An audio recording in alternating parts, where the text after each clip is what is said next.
I can't concentrate if I'm looking at my face. Oh, okay. But All right. So, I'm ready anytime, yeah. okay. So, just great to have you here, Chris. And um, I'm talking to you from South Portland, Maine, and uh, looking forward to hearing your experience as being a type 5, which is one of my favorite types to explore because they have such a different universe than mine. So that said, you want to just jump in and tell your story and what occurs to you as being most important, and how you might consider, you know, teaching people about the 5 world. Mm. Yeah. Sure. I think my most profound experience with the Type 5, or with learning I was a Type 5 and learning about the Enneagram came um, when I read about the fact that the Type 5 at the lowest levels was predicted to have psychotic and psychotic hallucinations, kind of like their make up their own world in their head and kind of act on imaginary things, which was a big part of my story earlier in my life when I was first kind of getting into my drug use and alcoholism, which is a big part of my story, when I was in high school, and I was having a tough time. And so I just decided to go around the house and look for something to stop my tough time. So basically went and found some household chemicals and used them to go into my mind and have psychedelic experiences for a few months, to the point where I had them and they just stayed with me for many years. And it fueled my drinking when I had them, because it was hard to sleep and hard to focus. And later in life, 15 years later, after all this happened and it kept going on during that time, I came into recovery finally, and got better and heard about the Enneagram, learned I was a Type 5, and read the description of a Type 5 and could not believe that that was predicted as something that a Type 5 would have happen to them. I had previously, I had thought that I was completely unique, and just an outlier, like just a crackpot. I think like I use a lot of terms that they list right in the Enneagram description of the Type 5, but I Mm. had thought I was, hopeless. And when I read it, I was actually gave me a lot of hope because it showed me that the experiences I had weren't crazy. They were. I mean, maybe they were a little bit crazy, but they weren't unpredictable, and they were, on a pathway. Like, so they were on the lower part of the pathway, but there was hope. And reading about the higher levels of a Type 5 when I was still average, I would say, when I was in recovery, was exciting to see that Mm. this mind that was like a crazy like just a time bomb, really, like a place where I was afraid to go for so long, Mm. could be useful and could like some of the things it says about Type 5s being visionaries and understanding systems really well, and being able to explain things really well, was always a feeling I had that I thought I might be good at that, but I never really had confidence in it. And reading that and seeing that, well, if my psychosis was predicted, then why wouldn't this other part be potentially in my future? So that was pretty Awesome. exciting. Yeah. Well, awesome. I think that's what's amazing about the levels of health, is seeing how somebody before you has put the map out there and noticed there's a pattern, and I think I know for myself that brought a lot of hope too.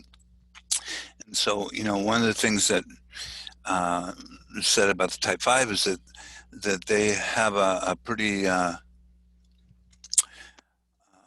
strong passion for accumulating information. Mm. and storing it in some form or another, whether it's in their head or on their computer, but there's this kind of love of information. And so what's your relationship to data and information and curiosity and all of that? Like how does that show up for you? Yeah, good question. That is a big part of my type 5-ness. It shows up in a lot of places. Um, I, for work, I work in data systems for companies. So I work in the most detailed transactions between all the different departments in the companies and how their information flows between all the different departments. And I got into that because, it's kind of always tangentially related to those systems, but at some point I got more involved in them and I just could see how it worked. And I was surprised that nobody else really could see how it worked. And it kind of bothered me. And Mm. it made me really want to just explain it to them, and it just came very easily to me. I would say um, I tend to get lost in ideas and I find it very difficult to discriminate or decide on an idea. I tend to come up with new ideas all the time, and to the point where one of the freeing things that I've started doing the last couple of years is every time I have an idea, I email it to myself so I can get it out of my head and I can be comfortable with it being somewhere and not just gone, Yeah. Uh-huh. because they all feel so valuable, and it's sometimes hard to ignore them. I would I would also say this reminds me of when I chose a career in college. I was studying for a while. I was pretty aimless, and I was going to graduate with a sociology degree. And I just tried to imagine what a career would look like with a sociology degree, and I couldn't even fathom it. I remember I was like, there's got to be something that's more concrete, or more like full of information or data, like something scientific. And I ended up getting into geography and computer mapping, and it was much more, and it reminded me of the kind of the story about the childhood development of the type 5, where I want to come up with a skill that's really unique and really sets me apart, because that's how I'm going to show the world that I am special and worth paying attention to. Um, I think it kind of ties in with my obsession with data and information and ideas. That's kind of where I went when I wanted to make my own unique kind of thing. Hmm. Um, yeah. So one of the, sometimes we talk about each of the types that they have a certain type related kind of fear structure. And so if you look at all 9 types, you'll see there's a basic and secondary fear, and the fear for certainly for the 5 um, sort of fundamentally is that I won't have enough information to understand reality. Mm. And then the attack to it is that fear of that I don't want to be seen as stupid no matter Mm. what, and a fear of not being capable or having a niche in the world. And I wondered if you notice those triggered sometimes, or how you've dealt with that, when you were a kid and on up, if you noticed any of those basic Yeah. fear patterns. Yeah. I definitely not understanding reality is something that is really, it drove me in a lot of different ways. I feel like that that reminded me of when I started using drugs. Just I was just confused about what was going on in the world, and it really frustrated me. And even now, when I got into recovery, it's been very helpful. Um, I used to say that I learned how to point like my OCD fire hose of information that was going on in my head. I learned how to point it from really bad things that made me want to use drugs Hmm. to the things that made me get better, and the things that like spiritual ideas and philosophy and learning about. I was just reading an article about what an existential crisis means for people, and learning about how trauma affects my life. But I just do this out of my own desire. And I feel like it's interesting, driven out of that fear of, if I don't understand how this all works, like, it's just a little scary to me. Um, Yeah. And so, um, and do you notice sometimes that you don't want individuals to intrude on your study time when you're in the process of reading? A lot of times they adore reading and need reading time, and their spouses, partners may not have the same passion. And I just wondered what's been true for you. yeah, for sure. It's been actually really difficult for me to put a boundary on that, because I feel like it gives me a lot of energy when I am able to spend the time I want to, looking into the things I'm really interested in. But I can feel like as I've gotten better and kind of more centered, it's been easier for me to do both things, like set boundaries, and also, like, kind of more in a healthy way pursue the things I'm interested in. Um, by not buying all the books that I get recommended to me, on Amazon immediately. I can put them on a list and just read the ones I have, and Mhm. uh, yeah, and I tend to do two things at once now. So, like, multitasking, like if I go exercise, I'm going to listen to something on YouTube about the things I'm interested in, so I can get it both in at one time. Mhm. But and it's only been in a relationship for a couple of years here in recovery. So before that, it was pretty much study all the time. Yeah. Nobody to interrupt me. Well, so I hear that just you have that a passionate curiosity around knowing things that and a lot of times fathers will say, when I go into study mode, I get laser focused and I get adrenalized by it. I can just stay there for long periods of time, and sometimes people close to me will say, come out and play a little bit, how you feeling, and so what's that that laser focus? It sounds like it really helps you in your uh, in your work and in your studies. And how do you experience that generally, that kind of focused laser attention of the five? Yeah, I was just reading about something, about flow, like being in a flow state recently, and it reminded me of what goes on for me, where I kind of have a lower gear that I can go into in my mind, where I can just, it's almost, the lower gear it kicks in after I've gotten all my distractions figured out, organized, and set aside. Then I can really focus on what I need to. Uh-huh. I notice at work, I've actually been really helped by there's some bloggers that do, online, like, organization systems, and, ways to organize all the ideas you have and then turn them into writing later. And Oh, it's been really helpful, it's to be great. able to slot all my ideas in little box, so then I can, and then list them out, and then pick whatever is actually probably the most important thing to do next, and then work on that.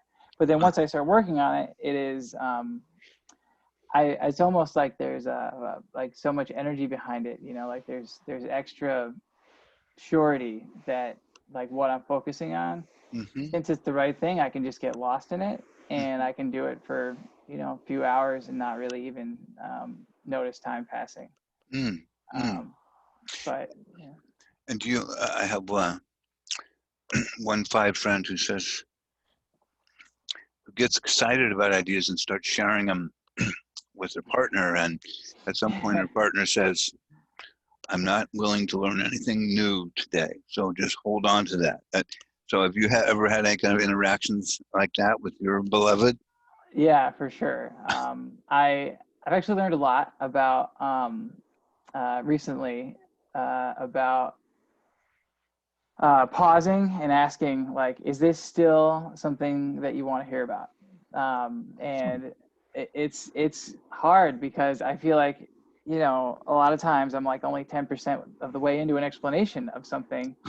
And I know now, I'm like, maybe I should just ask if she's still interested, in what I have to say, because a lot of times A lot of times I'll get to 50% of the explanation and she'll actually be upset, and she'll tell me like, you got to stop. And I'm like, just give me a chance. Like, tell me earlier, or tell me as soon as you lose interest, like, please. Oh, yeah.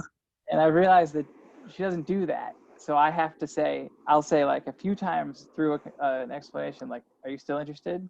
Ah, And a lot of times I'm surprised when she says, yeah, I'm still interested. I'm like, oh, that's great. yeah, awesome. Yeah, yeah. So that's a great strategy. And some fives are, I've heard people articulate that my ideas are alive, and I just Mm. get so excited by them that I forget if you're even listening or not. Just as long if your body's there, that's close enough, and I can get kind of mesmerized by my thought flow and my curiosity and my storytelling. And it sounds like Well, you have enough objective awareness to notice that happens sometimes.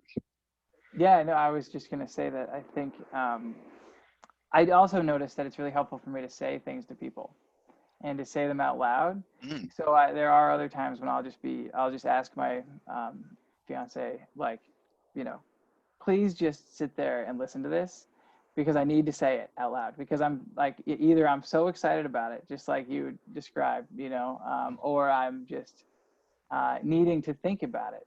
And I didn't never really. This is something I never really attributed to being a type 5, and maybe it is that I need to verbalize what's going on in my head, because hearing myself say it is really helpful to my thought process, um, yeah. making it more real. Because I think there's so much going on up there that it's hard to organize sometimes. Yeah, well, that sounds like that's a tool that works for you, and I don't know that I've heard it necessarily. I think I've often heard that a lot of fives tend to stay in their own head and not come out enough, Mm, and sometimes there's this a sort of complaint that fives, it's like, well, they're withholding all this information. Why don't they just give it to us so we can finish the project? Where the five's going, my information is not complete yet. I'm still mm. researching, right? And I can get caught in research mode, and because I want to have everything at my disposal. Is that something you've experienced before? Yeah, it takes a lot of either prodding from other people, or confidence, or just something I learned in a 12-step program, with letting go of my concerns, or letting go of my thoughts, was so helpful for me, Hmm. specifically because it let me take action in the world without having the full picture. And I remember, and I still use it today. I have to think to myself, there's nothing I can do about this. Like, or only through practicing these things, will I get better, or it'll never be perfect. Like, I gotta actively remind myself of that before I share, because at work, uh, early on, I was very reluctant to share, like, especially with an executive in the room, when I was presenting a solution. And if I wasn't 100% sure, I wouldn't give you like a yes or no. And it was pretty frustrating, I think, to people. And over time, I learned to trust my intuition more. And if it wasn't 100%, maybe if I was at 80 or 90%, I would just take the risk and say, since I'm pretty sure, I that'll work, because that I learned that that's what people want to hear at work, Mhm. in corporations. And just confidence goes a long way, even especially because they probably won't be there when you actually execute on the final solution. So learn that through trial and error. Yeah. Well, So I wonder, one of the things I've heard five say sometimes is they can get frustrated with people who think they know something and they really don't, mm, and that there's a sense of I've got this information, and there's these people in my life who are acting like they're knowledgeable when they really have a very limited set of information or data. And how do I work with these idiots when they're really not cracked up to what they think they are. And so it's like, how do I express my wisdom or observation or analysis and not offend people, but also sort of give them a poke saying, you know, you haven't looked at everything. And I just wonder how that, if you experienced that, if that showed up in your life. Yeah. I mean, it's so interesting. You know, have lived through addiction and then have post recovery now, because I've learned so many amazing things in recovery, where you know, just being okay with someone else like pretending they know, or just saying something that's you know, not right, you know, just and just kind of moving on in the face of that was something that I can see. I mean, before recovery I couldn't do it, you know. I would get very upset, and I would shut down, you know. I wouldn't really engage with that person. But after recovery, I'm the person that's like, because I work with a lot of type fives. They don't know they're type fives, but I can tell. It's pretty easy to tell sometimes. And they can't move on, and they are like completely shut down, and I have to talk them down and tell them all the things basically I know, because I say to myself, you know, that we don't like, like I just said, you know, that person's not going to be there when we actually, you know, execute. And I guess it's interesting that I automatically apply that to executives at the company, because they're always the ones that are asking the type fives to figure out the solution and tell me exactly whether it's going to work or not, but then be able to handle all the flexibility that, you know, working in the real world comes with, which is the most uncomfortable feeling as a type 5, when you know everything's going to change because you've worked there for long enough, where you can see over the next 6 months we're going to get, you know, 5 new clients. These projects are just, the client's going to change their mind about what they actually need the system to do. Our employees are going to change, and we're going to need to train people. So when somebody asks me whether it's going to work, I think, I mean, it takes a lot of effort for me to say yes or no, because I'm thinking, you have no idea the amount of variables that go into whether or not this is going to work. And a lot of them are dependent on you and not just the system. Yeah. So, you know, That must, yeah, it could be really difficult because yeah. they may not even be curious about all the details. They just want the yes or no, right? Yeah. So, Yeah.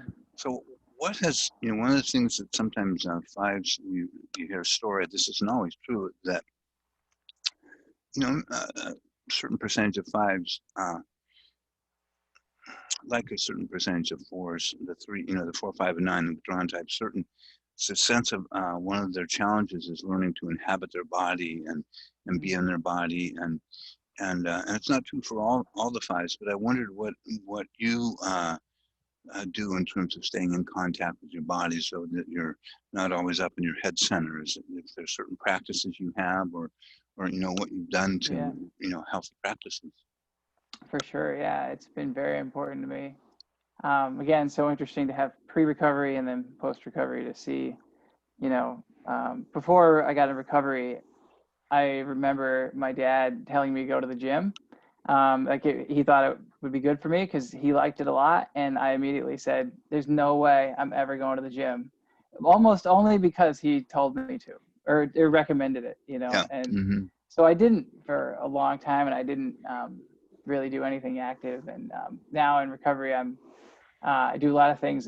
Yoga was very helpful to me throughout my recovery. And it was an interesting progression. I mean, it was very intimidating and you know, embarrassing to go at first, just because I was at a yoga class, and you know, it took me a long time to even be able to stop thinking, or like have any kind of a, you know, slowdown of my thoughts while I was at yoga, about how embarrassing and all that it was.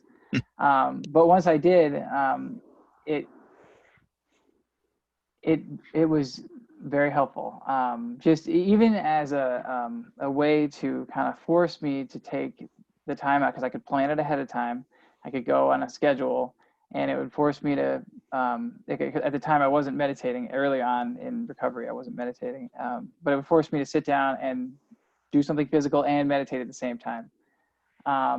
I also started, these days I mountain bike and road bike a lot, which I just got into this year. Mm, mm, For the first time, I can notice when I'm biking, like the energy I get from exercising, which I mm. had heard people talk about before, but Yeah, it's just for me, first time for me. And I awesome. just noticed how much more clarity I get and how much more calm I get Mm, after I've exercised. Um, yeah. yeah, awesome. That's awesome. And so, um, uh, say a little bit about, your curiosity around meditation or what you discovered there, if you wouldn't mind, that has been Yeah. useful to you as you do this preparation to be a coach for type fives on planet Earth. Mm. No, it's been incredibly helpful. I can't imagine being a type 5 anymore without it. It's interesting. I think they also say that the type 5s are really their gift is detachment. And it's interesting to see pre-recovery how that detachment was a bad thing. How I, like we're talking about being in my body, how I was in a due to trauma, almost from what I've read, I was kind of disjointed from my body, and I was kind of observing what was happening, but in a bad way, like in a way that was unhealthy. I was getting out of there because it was terrifying, and now it's really kind of interesting because I can feel that I use that same muscle that I developed in retreating from myself Mm, in meditation in a positive way, where people talk about the witness or the observer of your thoughts or of your mind. mm, Um, I I use my type 5 gift of just kind of recognizing that I am not my thoughts, and I can observe my thoughts, and mm, I do a lot of thinking about my thinking, and it's really helpful because it helps me mm, see all these things, like my uncomfortableness with not having the full picture, or even my feelings, which is something that am usually not really attached to. I do feel like they describe like a disembodied head kind of walking around a lot of mhm, times. mhm, When I meditate, I remember, or I can feel like, oh yeah, I have a body, and I can tell that it's all there, and I can feel things in it, mhm, and yeah, it's been very, just to be able to observe the mechanisms of the machinery in my head, has allowed me to, and doing it over and over again has allowed me to recognize it in real time mm, more often. mhm, So like if I'm in a situation and I'm getting uncomfortable because the boss just told me to tell her yes or no, and I'm not wanting to, I can observe my thought process and see, okay, well, I'm having a typical thought of, anger and frustration. I can see that's making me feel bad, but mhm, at this, even while that's happening, I can step aside and be observing all that happening instead of being in it. mhm, And when I realize I'm just observing it, I can calm myself down and tell other people that it's nothing to worry about. mm. Awesome. And is there any particular kind of meditation practice that you found most useful, or you've done a variety of different things? And what's been your Yeah, have you read Eckhart Tolle, one of our favorite type fives on the planet? yeah, Yeah. um, yeah. So I do a kind of a mix of just following my breath and following and also feeling specific parts of my body. Mm-hmm. Sometimes one that was particularly helpful for me was going into my right arm, and then my right leg, and then my Mm-hmm. left leg, and then my left arm, and feeling in each place for 5 minutes. Mm-hmm. And I'll just go through, kind of feel my elbow, feel my fingers. And more recently, I've been trying to focus on smaller and smaller points on my body, which is really, um, it's helpful in a different kind of way. Mm-hmm. And Mm-hmm. I started with just focusing on the breath, though, and over time was able to kind of feel myself taking breaths and feel more of my chest. And I think that feeling in my body with meditation is so helpful because it's not my thoughts and it's not my mind. Yeah. So, you know, it's almost now it's like when I sit down to meditate, it's like, oh, like, you know, I don't have to live up there. It's a Uh-huh. little exhausting to be up there all the time. Um, you know, and then I can kind of apply that, like use that muscle that I developed other Yeah. places in my life. Awesome. Well, one of the sort of classic stories is that, little type fives under stress go through something that's been called the schizoid split, where it's like I split from my body and go up into my head chamber and live in the encyclopedic files of my inner library. Mm, and that and the journey, I remember one type five said, the journey from head to heart seemed like 1,000 miles to actually make that journey. And if somebody said, how are you feeling?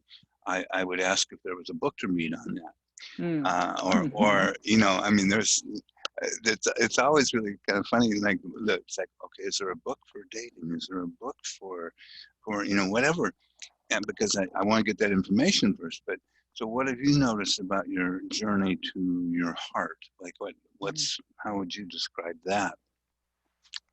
Yeah, I think that's something I'm working on now, actually.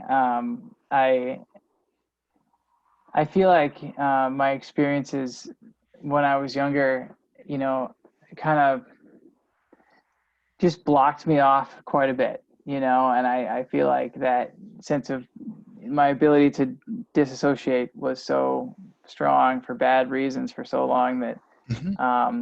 you know, I definitely have trouble going to my feelings. And I'm just starting to recognize, been off work for a couple months now, and I feel like it's been so helpful for me for that, specifically this, where I'm so relaxed and kind of able to embody myself that I'm able to feel how I'm feeling more, and actually make decisions based on that. I think the biggest thing that's happened recently is that I trust my instincts, and I go with my intuition more often, Yeah. or at least I'm able to interpret what it is that's going on a little bit more often. Yeah. Awesome. Yeah. Yeah. Well, so, one of the childhood stories about the little five is that um, sort of the simple story is that little five arrives and doesn't feel necessarily connected to mom or dad, and has a sense that maybe I might have gotten the wrong planet, and there's this overwhelming sense of I'm not wanted here, or I'm not welcome here because I'm for whatever reason. So what I'll do is I will just study and get some kind of anchor that way. That at least that feeds me, but that sense of feeling. We say that they have a rejection pattern, and whatever life experiences happen, there's a sense that I'm kind of on my own here, and I got to Mm. figure this out on my own. And so, what sort of impression did you experience as a little guy? Yeah, so I had two older sisters who were 4 and 6 years older than me, and I never felt like I belonged. I always felt like I, I was always a little surprised or just confused about, what it was that I was doing that was nobody really wanted to, hang around me, and Mm, and whether or not that's how it was in reality, I don't know, but that's definitely how it felt. And I, I don't remember. I think when I was a kid, I mean, the thing that comes to mind is really my strong desire to use drugs, was kind of my first thought that was like, I need an anchor. You know, it's interesting you say that term brought that to mind, because it's like that was what I was going to hold on to, and like that was my only real desire. You know, I mean, I was a pretty good student. Like I made friends. You know, but I didn't really feel connected to life or them. You know, and I just always felt a little lost.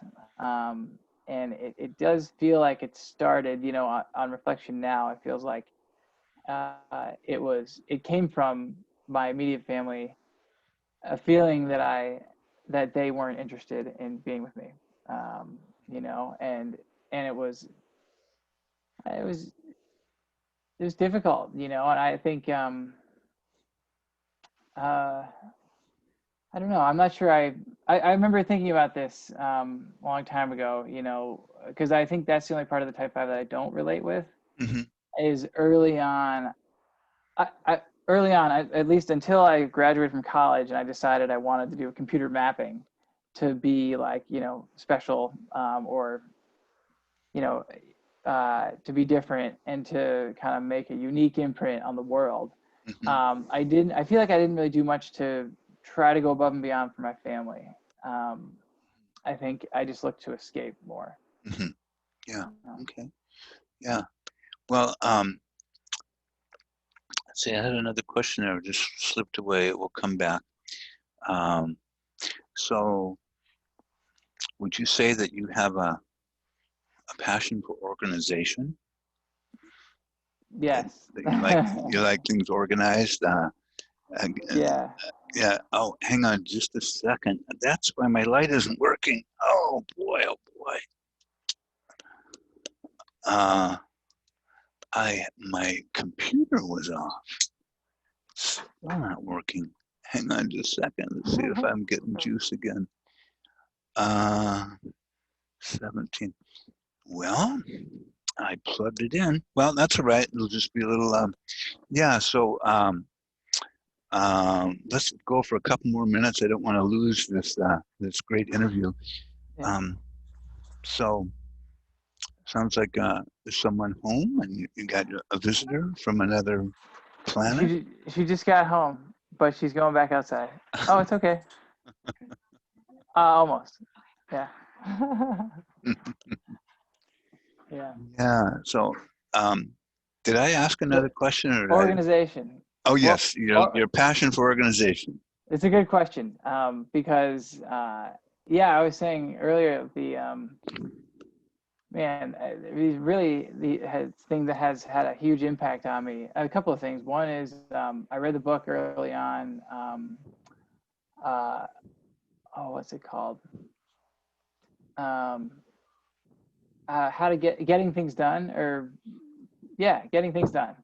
And it's about, if you've ever heard of the how to read through your email method of, if you can take action on something within 2 minutes, you should take action on it. And if you can't, you should, oh, go ahead. Hang on just a sec.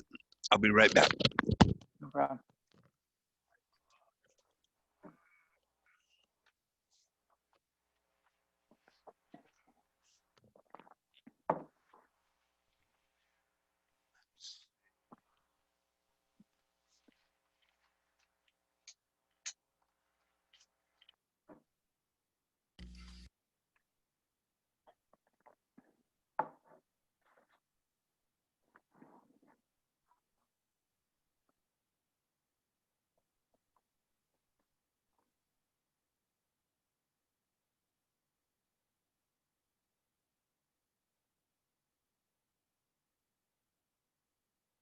Oh, I can't hear you. Did you mute? I can't hear you. Hello. Hello. Oh, there you are. Yeah. Okay. Hey. All right. So organization. Yeah. Yeah, organization. So I was saying, there's been a couple of influences on me that have, well, I guess to say, first of all, yeah, organization is extremely important to me, mainly because of what I was saying. It helps me free up my mind to be productive and not be stuck on any idea. And it also makes me feel comfortable that all my ideas are accessible and stored away Yeah. nice and neat.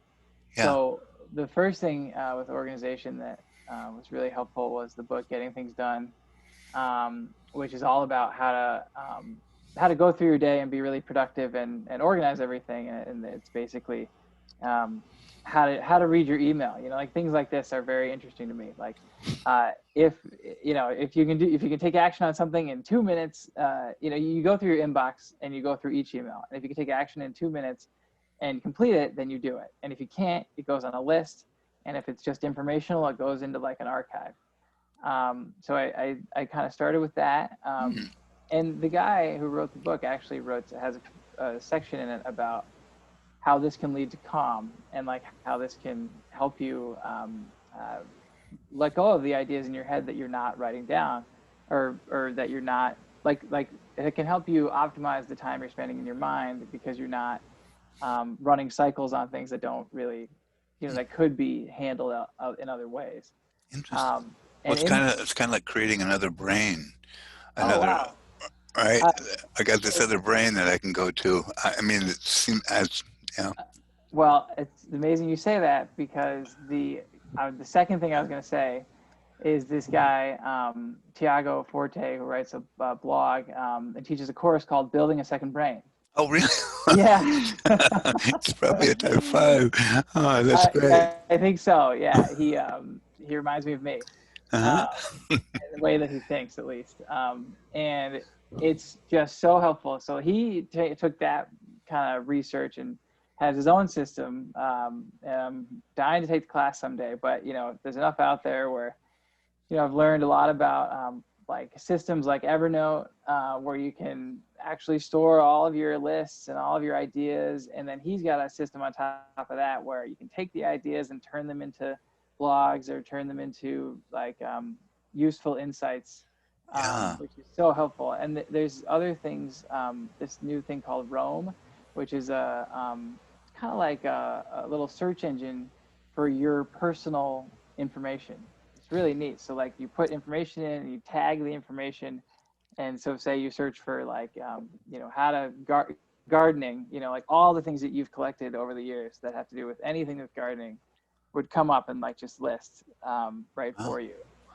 So it's pretty exciting for me because, you know, yeah. all these connections between ideas and organization are so my favorite. Yeah, it's like creating this capacity, it's like a network of access to ideas and how they interlock, which is so it's kind of one of the stories we hear about the five is just sort of having this kind of a complex system that they make sense out of and create and a kind of logic that allows them to tap into things and pull things out, organizational wizards sometimes. So and the other thing that occurred to me, a number of fives have said,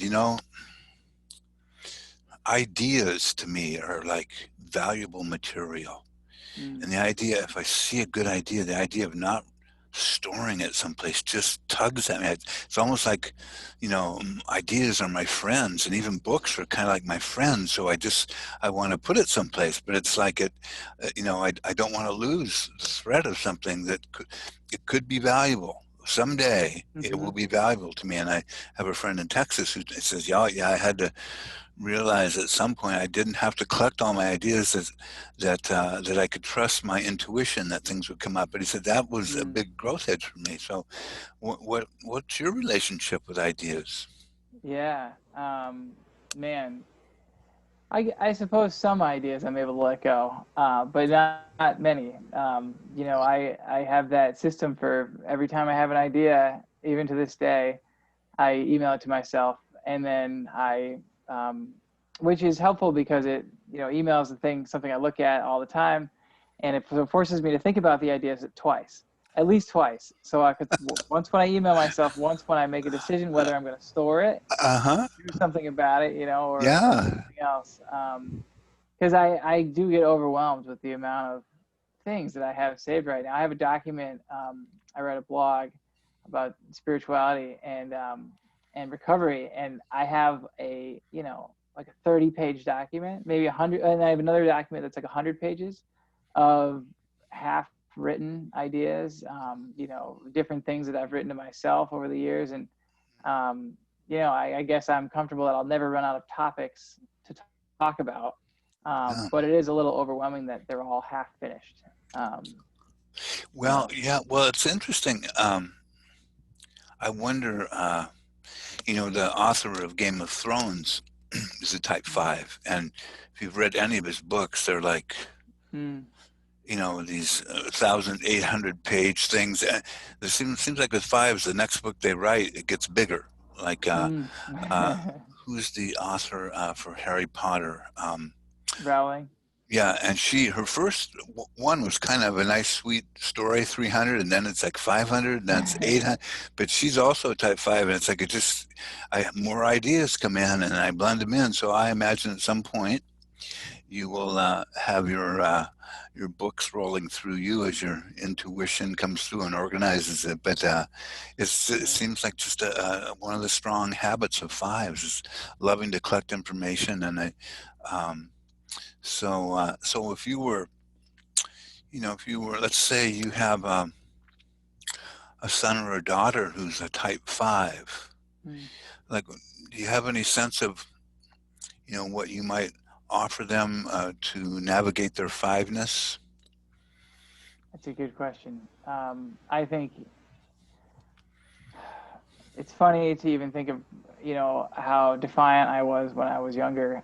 So I immediately think that whoever it is going to say, no, I'll figure this out for myself. I don't need your help, you know?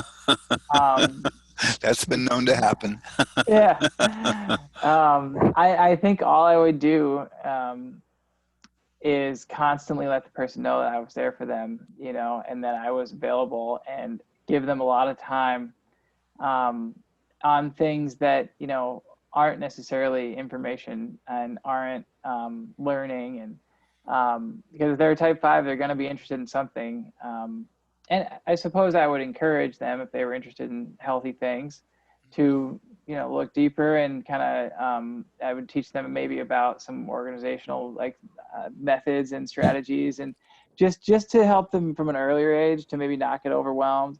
Yeah, But yeah, my focus would definitely be around, you know, like giving them a good example, by meditating in front of them, maybe not telling them to, by exercising, and by talking about how my mind works, because my mind is like very, it's a dangerous place to be if you don't know what you're doing, is kind of how I'd put it. yeah. Because, I mean, the reason I needed recovery was because I was escaping it in very unhealthy ways for a very long time.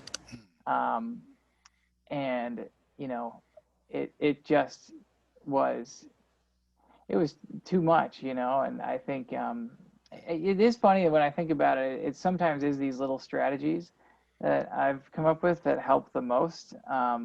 And I get almost as excited about them as I do about, you know, the ideas themselves. Yeah, Because you know, I get so excited about the value of, like, getting all that time back, or like not getting overwhelmed about it, you know.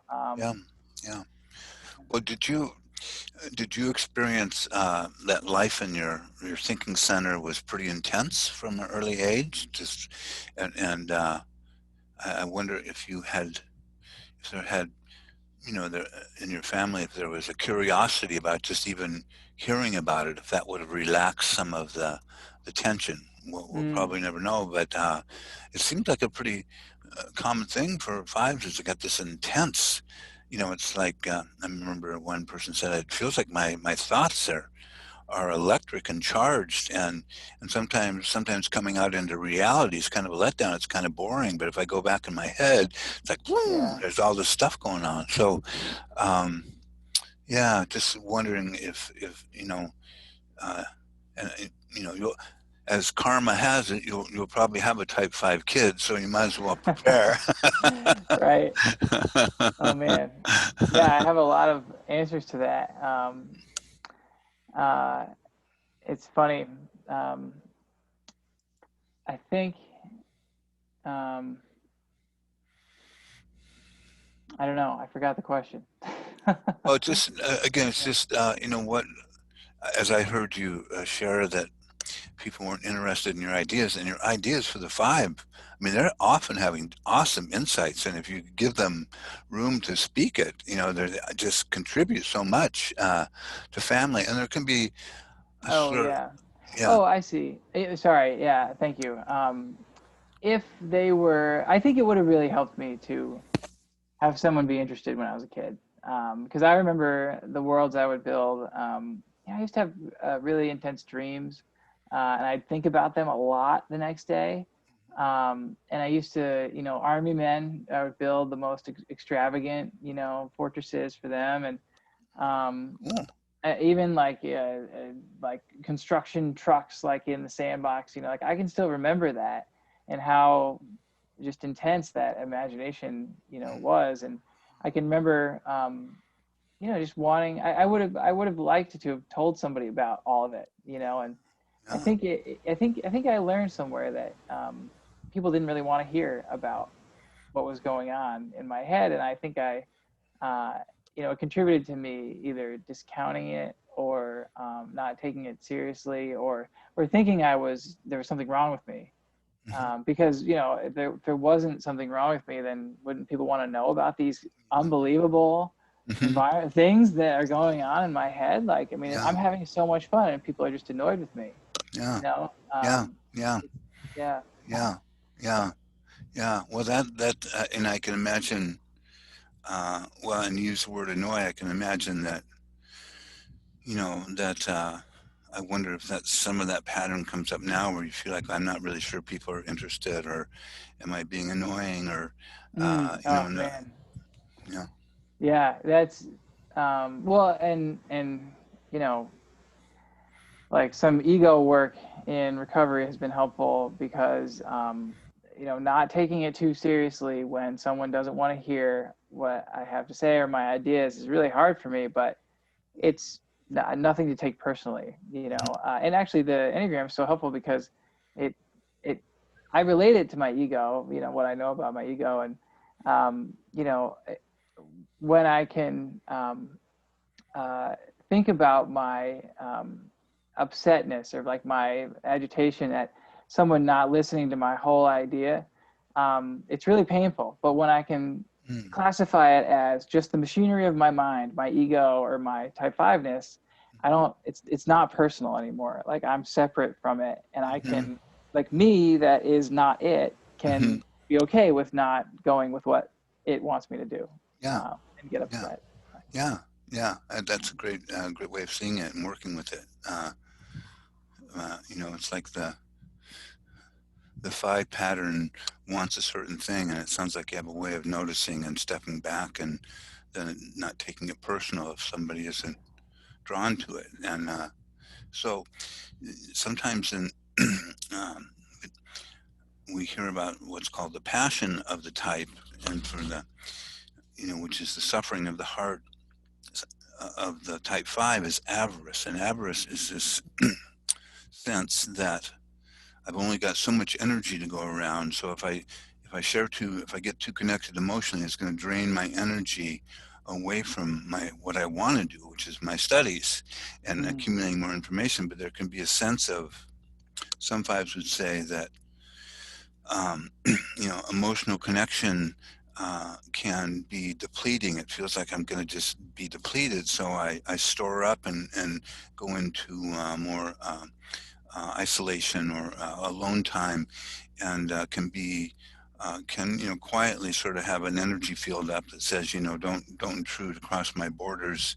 And I mm, just wondered if you'd noticed anything like that around avarice, because sometimes it said, well, avarice has something to do with being stingy, but mm, I've noticed that fives usually aren't stingy with their information. If someone's interested, it's like, I will give you the whole book if you really like it.